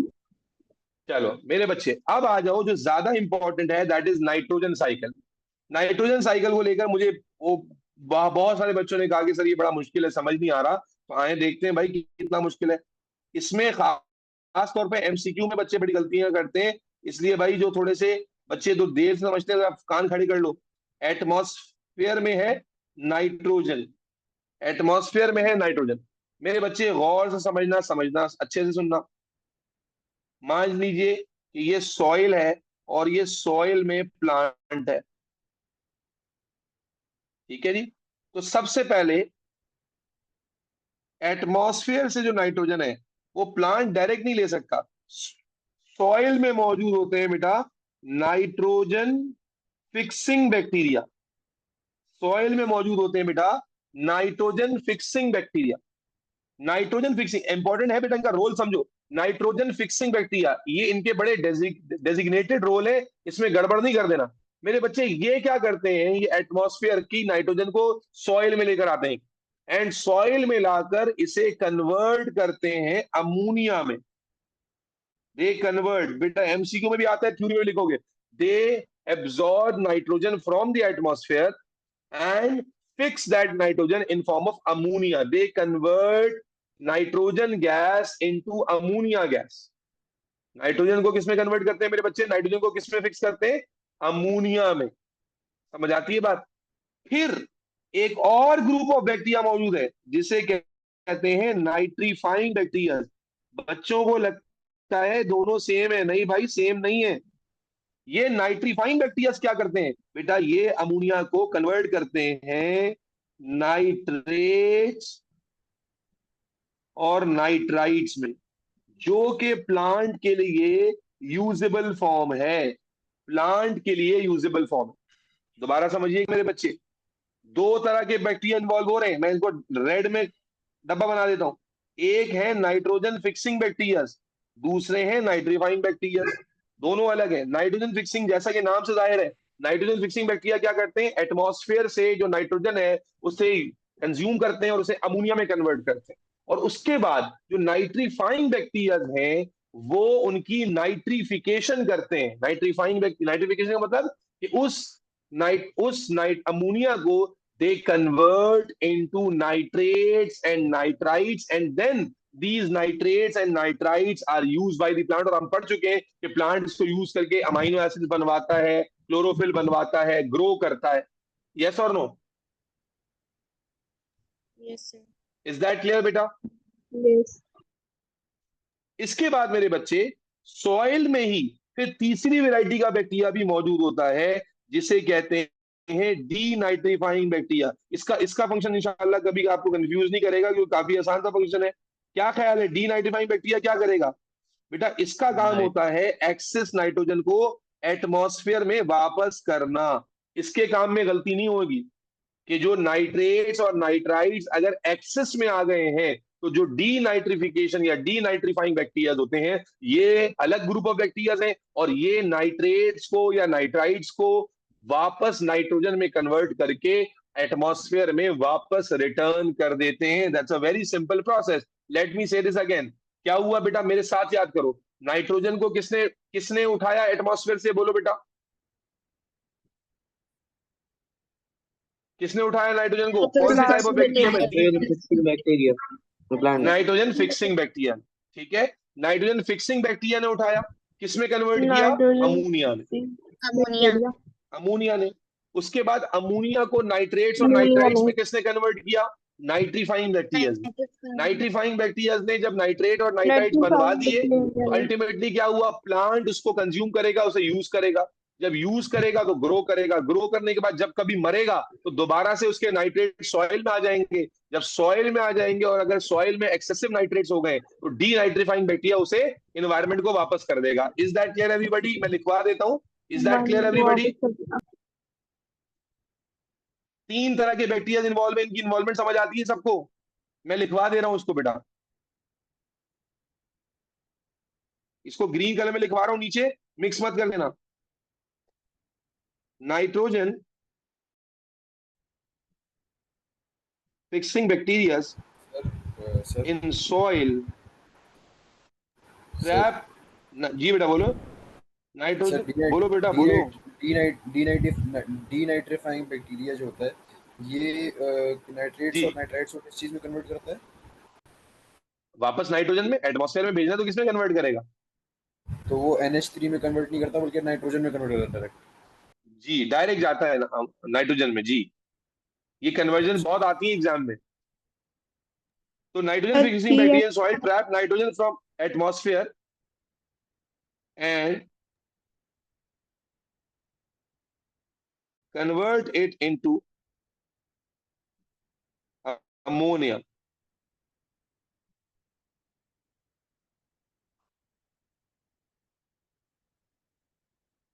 Another group of nitrifying bacteria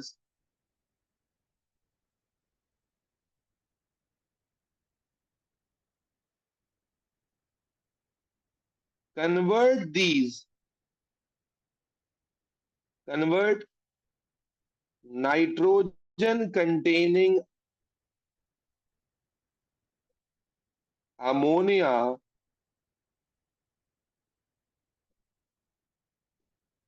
into nitrites and nitrates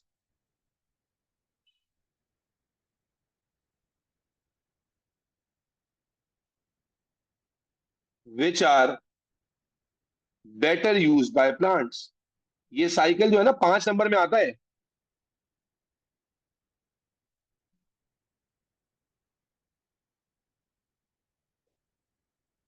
plant absorb these nitrates and use them and convert them into proteins।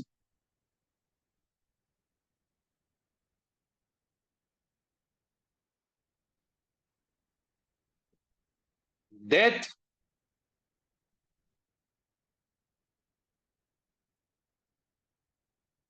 of plant or organism fed on plant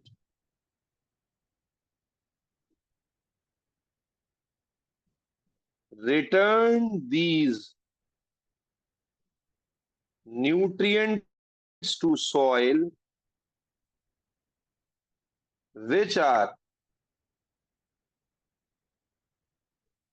converted back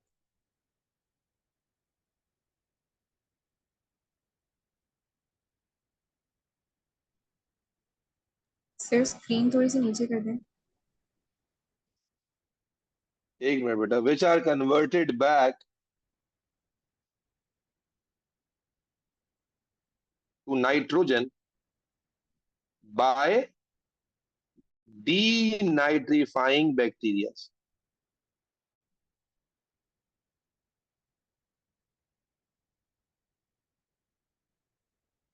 तो total 3 bacteria हैं इस nitrogen cycle में। Bacteria के 3 group involve हैं, ठीक है। ये हो गया हमारा नाइट्रोजन साइकिल का डिस्क्रिप्शन, और इसी का ये ऊपर फ्लो चार्ट भी मौजूद है। बेटा समझ आता है, 3 बैक्टीरिया के डिफरेंस समझ आते हैं। ज्यादा जो बच्चे कंफ्यूज होते हैं वो तीनों के डिफरेंस में होते हैं कंफ्यूज। तो याद रखें, हवा से nitrogen, nitrogen fixing bacteria fix करेंगे। जब सॉइल में नाइट्रोजन आ गया, उसको नाइट्रेट और नाइट्राइट्स में कौन कन्वर्ट करेगा प्लांट के लिए यूटिलाइजेबल फॉर्म में? वो है नाइट्रीफाइंग बैक्टीरिया। और उसके बाद रिटर्न इनटू एटमॉस्फेयर कौन करेगा बेटा? वो है डीनाइट्रीफाइंग बैक्टीरिया। इस्माइल, जिया, उजैर, शकील, कशफ, अब्दुल रहमान, आमिर, अनुशे, बात समझ आती है? Taha, Abdul Wali, Manahal, Manahil, yes Sadaf, sir. Zeeshan, Ibrahim Ansari. Sir ये Yes, नया सिलेबस है ना ये पार्ट, या पहले भी था? नाइट्रोजन साइकिल पहले भी था बेटा। अच्छा, और सर एक आइडियल क्वेश्चन क्या होगा इसके लिए, डीनेट्रीफाइंग बैक्टीरिया के लिए, और एमसीक्यूज को ये क्या क्या क्या? डीनाइट्रीफाइंग के लिए सबसे आसान है, they convert nitrates and nitrites back to nitrogen. इसमें ये तो सबसे आसान है भाई। नाइट्रोजन की आइडियल फॉर्म में क्वेश्चन क्या होगा पेपर के हिसाब से?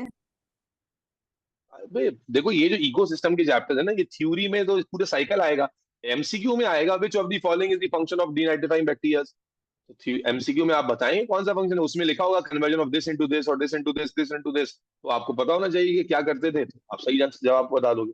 वरना तो पूछेगा तो मतलब how nitrogen is recycled in the atmosphere. तो सर मतलब इतनी, ये तो हमारे समझने के लिए है, बट इतनी लंबी कहानी हमें नहीं लिखने को आएगी।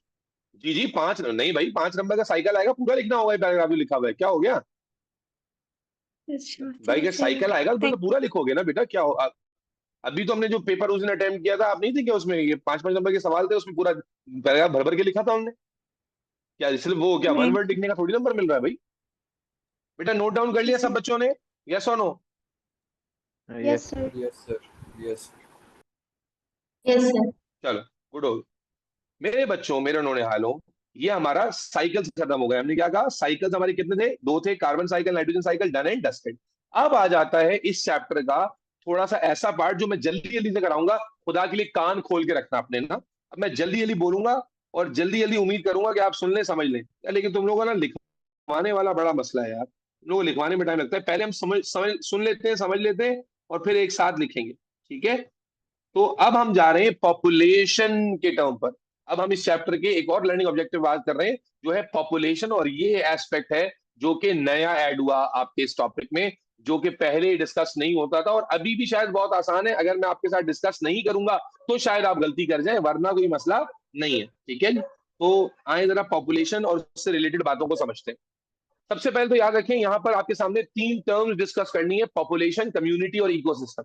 पॉपुलेशन, कम्युनिटी और इकोसिस्टम। बेटा हम पॉपुलेशन किसे कहते हैं? अब जो मैंने पढ़ा दिया उसको ध्यान से निकाल दें। अब हम एक नेक्स्ट टॉपिक में एंटर होने जा रहे हैं। हमने एनर्जी फ्लो पढ़ा, मेरे बच्चे याद करना, एनर्जी फ्लो पढ़ा, energy flow done and dusted.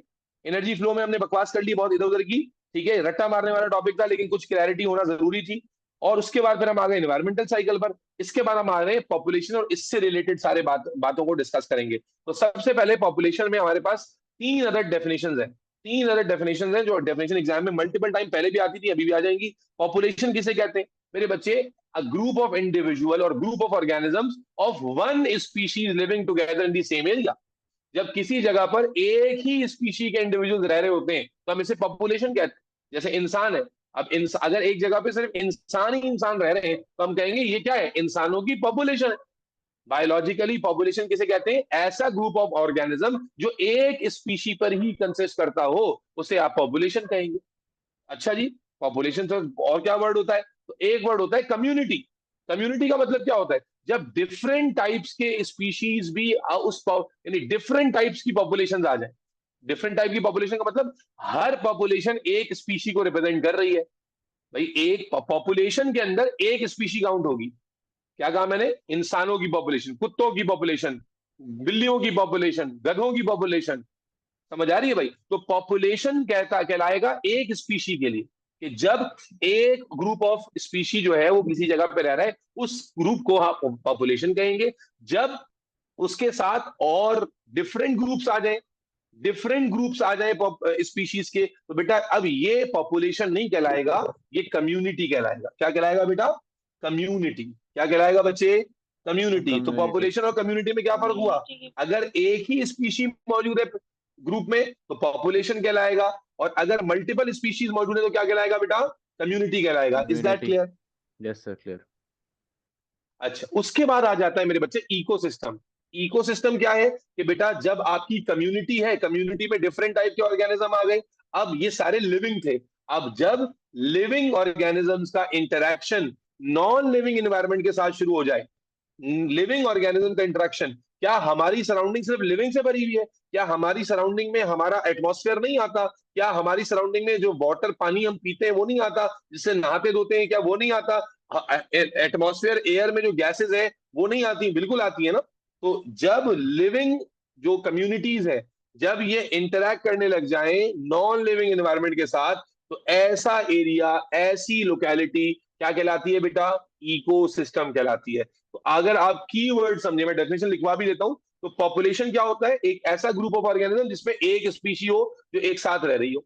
Community कैसे कहते हैं, जब डिफरेंट पॉपुलेशन या populations of different species are living together, they make community।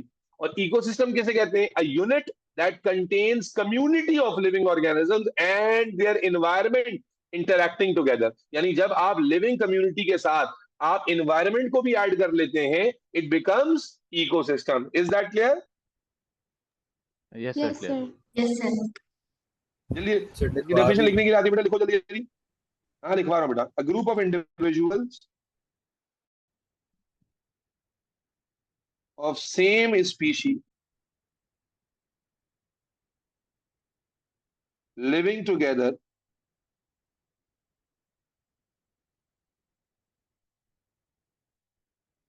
is called population। फिर आ गई community.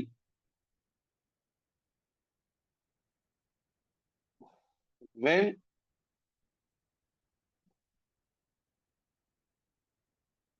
populations of different species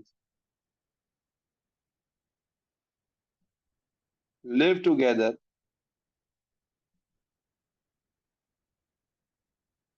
they make community। उसके बाद आ गया मेरे बच्चे इकोसिस्टम।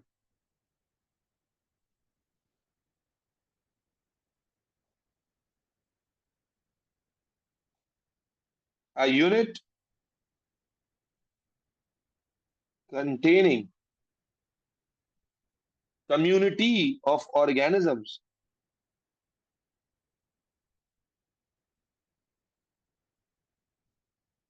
and their environment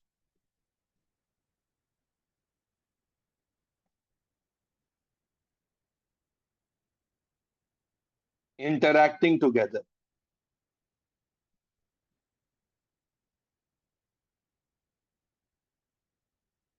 बेटा तीनों डेफिनेशंस क्लियर है? Yes sir, clear. या खत्म। तो अब मेरे बच्चे, नहीं तीन डेफिनेशन समझ खत्म हो गई। अब गौर सुने बेटा, पॉपुलेशन से रिलेटेड अब मल्टीपल चीजें जो आपके साथ डिस्कस करनी है। सबसे पहला जो पॉपुलेशन से रिलेटेड फैक्टर हम डिस्कस करेंगे और बड़ा इंपॉर्टेंट है बेटा, गौर सुनिएगा मेरे बच्चे। मेरे बच्चे सर थोड़ा सा ऊपर आपको सर थोड़ा सा ऊपर स्क्रॉल कीजिएगा, क्या थोड़ा करूं? सा ऊपर कीजिएगा, ऊपर करूं? कहाँ ऊपर थोड़ा सा करूं? ऊपर कीजिए। हाँ बस मैं लिख लूँगा।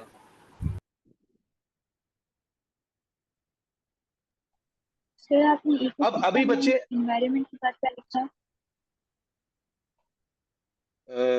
And environment interacting together. Okay, sir ये अब मेरी बात को गौर सुन। जी बेटा, बोलो बोलो, जल्दी जल्दी बोलो बेटा, एबायोटिक और बोलो बायोटिक फैक्टर्स बता सकते हैं क्या है? बेटा। बायोटिक मतलब लिविंग ऑर्गेनिज्म, ए बायोटिक मतलब non living organism, non living factors. जब आप इकोसिस्टम बोलते हैं तो कम्युनिटी जी क्या हो गया? कम्युनिटी हो गया उसका बायोटिक फैक्टर, ये हो गया ए बायोटिक फैक्टर। वैसे एनवायरनमेंट के भी बायोटिक और एबायोटिक फैक्टर होते हैं। जी सर। बायोटिक मतलब लिविंग, ए बायोटिक मतलब नॉन लिविंग। ठीक है जी, चले। अब मेरे बच्चे थोड़ी हिम्मत संभाल के रखो, ये टॉपिक कंप्लीट करूंगा उसके बाद छोड़ूंगा। अभी 6 घंटे तुम मोल्स का लेक्चर लेकर आ रहा तब तू ड्रेन नहीं हुआ था, अभी 1.5 घंटे में तुम यहाँ ड्रेन हो गए, ये तो गलत बात है ना भाई। अब आ जाओ मेरे बच्चे, जो आपको नया ऐड हुआ ना जो टॉपिक, वो ये है, फैक्टर्स अफेक्टिंग, गौर सुनिएगा, पॉपुलेशन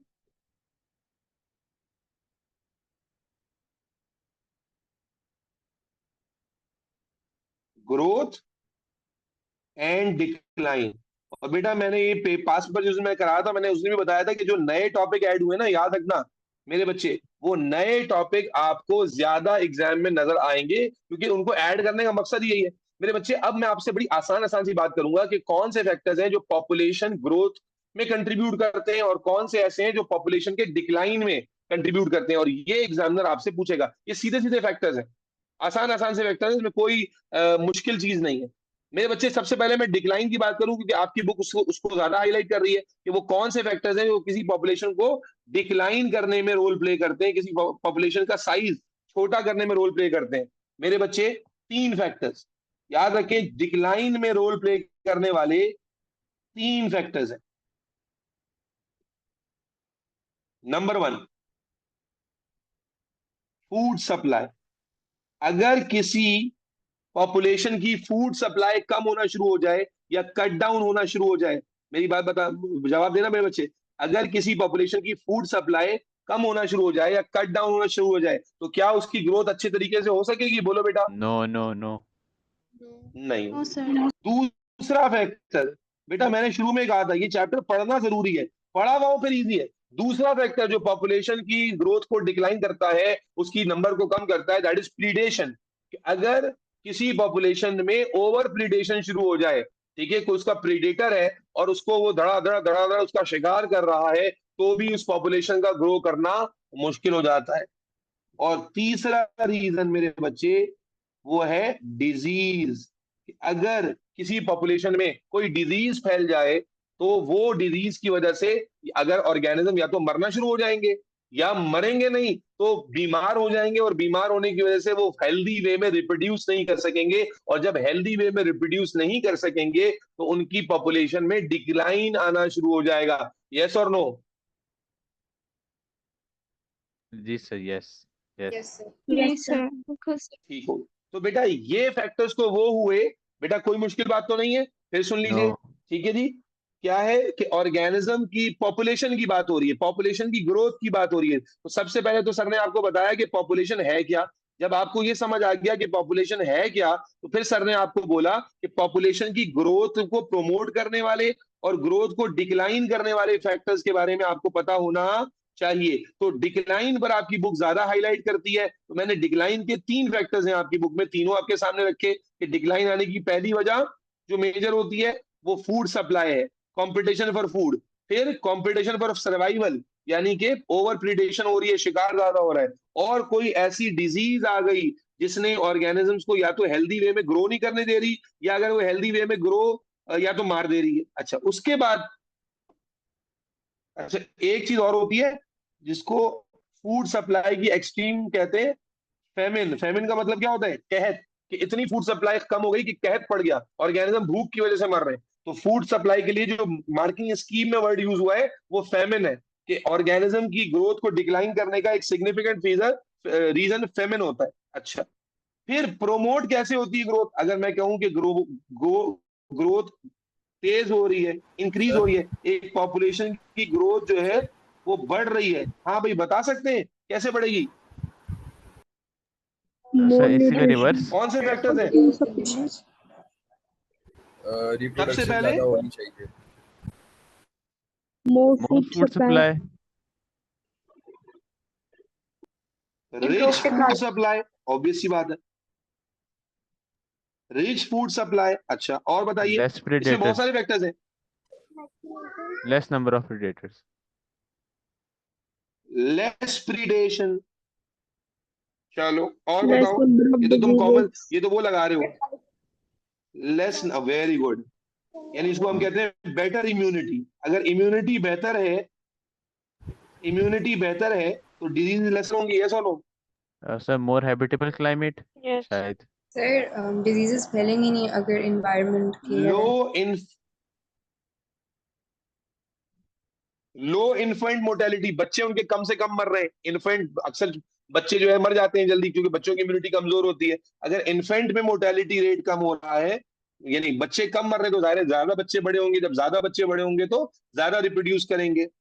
ठीक हो गया। क्या वैक्सीनेशन भी ग्रोथ चांस को इंप्रूव करती है, यस और नो? Yes sir.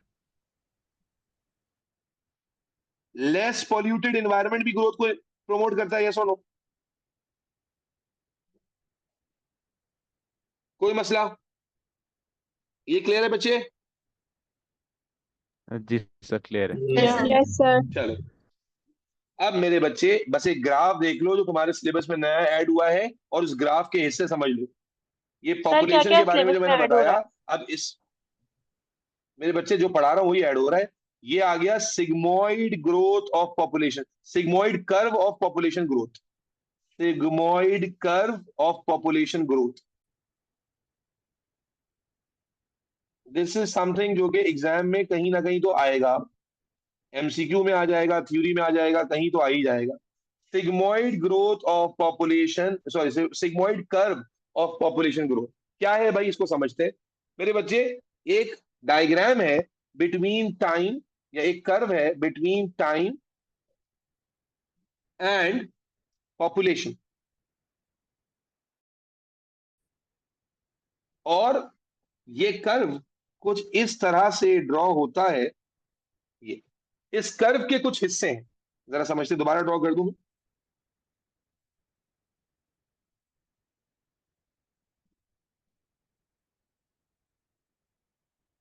इसे कहते हैं सिग्मोइड कर्व। इस कर्व के कुछ हिस्से हैं, जरा लेट मी हाईलाइट।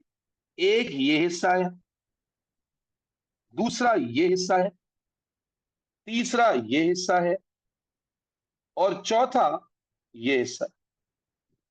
मेरे बच्चे, इन हिस्सों को पहले तो आइडेंटिफाई करना आना चाहिए, और फिर किस हिस्से में क्या हो रहा है उसके बारे में पता होना चाहिए। मेरे बच्चे, इस हिस्से को हम कहते हैं लैग फेज, इस हिस्से को हम कहते हैं लॉग फेज, इस हिस्से को हम कहते हैं स्टेशनरी फेज, और इस हिस्से को, लास्ट वाले हिस्से को हम कहते हैं डेथ फेज। एक पॉपुलेशन में lag phase, log phase, stationary phase और डेथ फेज क्या है भाई? What is lag phase? बड़ा आसान है मेरे बच्चे। लैग फेज में क्या होता है कि कोई जो पॉपुलेशन होती है उसमें बहुत थोड़े थोड़े, बहुत थोड़ी रफ्तार से ग्रोथ चल रही होती है।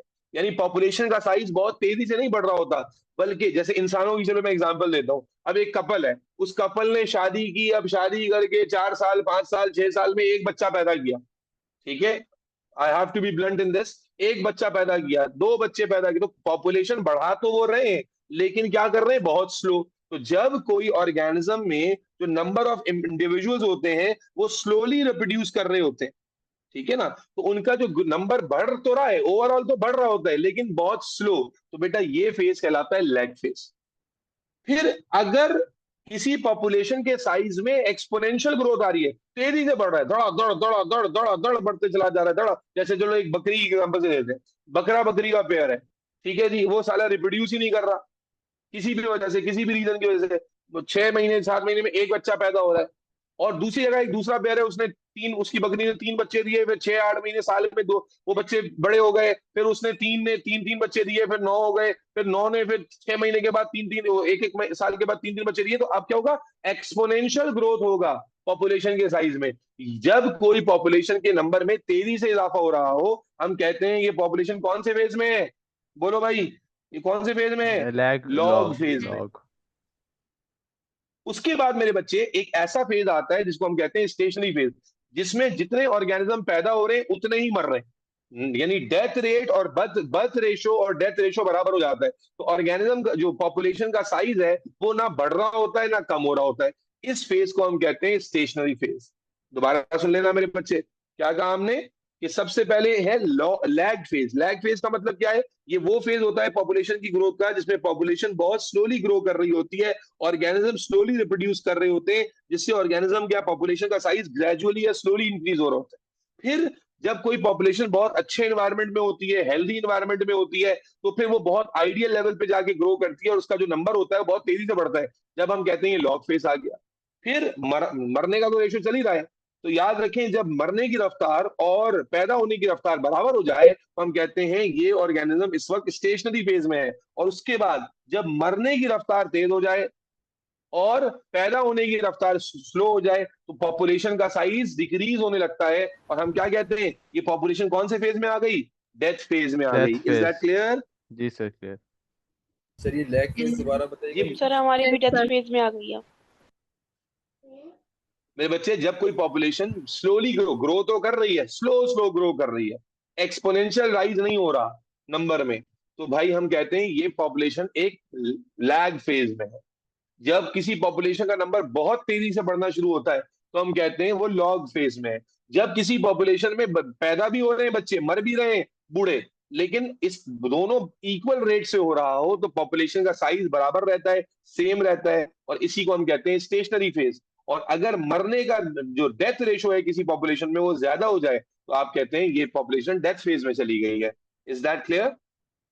सर ये सिग्मॉइड मैंने पहली दफा पढ़ रहा हूँ कहीं, मैंने बाकी कहीं जगह यस सर। नहीं पढ़ा। असल में लैग फेज लॉग फेज तो पहले भी आया है, इसका नाम सिग्मॉइड कर्व आपके सिलेबस में नहीं है, फेजेस ऑफ पॉपुलेशन है, और आईजीसीएसई में ज्यादा आता है। आप आईजीसीएसई के नहीं है इसलिए आपने शायद सिग्मॉइड का वर्ड नहीं सुना होगा। जी सर सही ठीक ठीक है। है Excuse me, sir. मेरे बच्चे, दैट्स इट, दैट्स, हाँ जी बेटा बोले। सर जरूरी तो नहीं है कि स्टेशनरी फेज के बाद डेथ फेज ही है, लॉग फेज भी आ सकता है ना? जी जी बिल्कुल आ सकता है, बिल्कुल आ सकता है, किसी भी फेज के बाद कोई भी फेज आ सकता है बेटा। सर लॉग फेज दोबारा बता सकते हैं? लॉग फेज जब किसी पॉपुलेशन का साइज एक्सपोनेंशियली ग्रो कर रहा हो, अच्छा मतलब बहुत रैपिड इंक्रीज आ रहा हो जिसमें।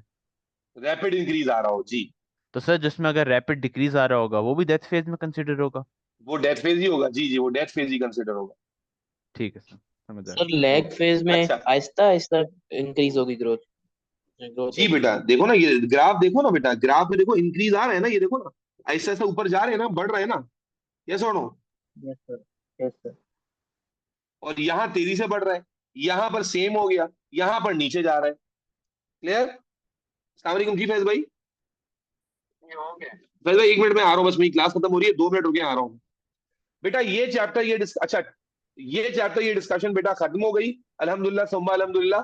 अच्छा एक पहले तो चीज डिसाइड कर लें कि कल जो है, कल क्या थी, किसी की वर्कशॉप थी इंग्लिश वाली, ये इकोलॉजी का एक टॉपिक कंप्लीट हो गया पूरा, ये टॉपिक, ये वाला टॉपिक खत्म हो गया, सबको क्लियर है? जी सर ये क्लियर। टॉपिक अभी ऑर्गेनिज्म तक एक एनवायरनमेंट का टॉपिक खत्म हो गया जी। अब ह्यूमन इन्फ्लुएंस और इकोसिस्टम शुरू होगा, और ह्यूमन इन्फ्लुएंस और इकोसिस्टम में बहुत ड्राई डिस्कशन है, लिखने वाली डिस्कशन है, वो मैं समझाता जाऊंगा, लिखवाता जाऊंगा, ठीक है? तो वो ये कंप्लीट हो जाएगा। मुझे बताइए कि कल आप लोगों की क्लास क्या दोपहर में ली जा सकती है, 2 बजे से सर 5 बजे तक टाइमिंग्स? के स्लॉट में? 2 से 5 के स्लॉट में नहीं किसी का सर, क्लैश तो सर नहीं सुबह है? 9 बजे सर। सर क्लास सुबह है। मेरी फिजिक्स 2 की से वर्कशॉप 5? है। सुबह सुबह ले लें। 2 से 5 किसी क्लास है बेटा? अंबर क्लास है किसकी क्लास है? सर्वकाश की। कैसे क्लास आ गई? 2 से 5 तो तुम्हारा सर मेरा से रेगुलर बोलिए। टाइम बैठता है, तो वो तो सर तुम आप उस वक्त ऐसे मैथ ही की क्लास में रात बैठे को होगे। ले लें इसी टाइम पे। अभी मैं सर मेरे बच्चे तो ये, सर कल सुबह हाँ 9 बजे सर से ये रात को ही शुरू रख ले, मेरी मैथ्स की भी वर्कशॉप है ना असल में। मेरे बच्चे सर रात सर वो रात का रात बेस्ट की टाइम रात का बेस्ट बात टाइम सर। रख लें, वैसे भी सर शाहजेब की जी क्लास नहीं है, कोई वर्कशॉप वगैरह नहीं है। रात को किसी की क्लास नहीं है सर रात को 7-8 कर बजे ले। के करीब? सर सर रात रात ठीक है, को ऑनवर्ड्स किसी की क्लास? नहीं नहीं फ्री है नहीं रात नहीं सर, सर सर बस रात को फ्री सर है बस सर। 9:30 को मॉक है। बस फ्री है सर। सर सुबह सुबह ले लेंगे, रात को किसी क्लासेस होती 9:30 हैं। को मॉक है। कल रात मॉक सर है कल सर। मॉक है, तेरी कल तो आपका मॉक है। ओए शाबाश। ओए होए, तो फिर सुबह हो नहीं सकती, रात में सर मॉक हमारा है, मॉक दिन में भी है तुम लोगों सर। की क्लास है। सर कल का ऑफ कर लें। ओए होए होए। और सर कल खा फिर फिर दें सर और कल संडे को छुट्टी होगी, दे फिर दें। सही है। सर दिन में। सिलेबस कंप्लीट संडे करवा को होगी, दें फिर सर को। संडे को सर बस संडे को संडे केमिस्ट्री को का मॉर्निंग मॉक फ्री है। है। ठीक है। संडे को सर केमिस्ट्री का नहीं मॉक है। सर मॉर्निंग नहीं मॉर्निंग मॉर्निंग फ्री है सर संडे को। संडे को केमिस्ट्री का या मॉर्निंग संडे को अबे मॉर्निंग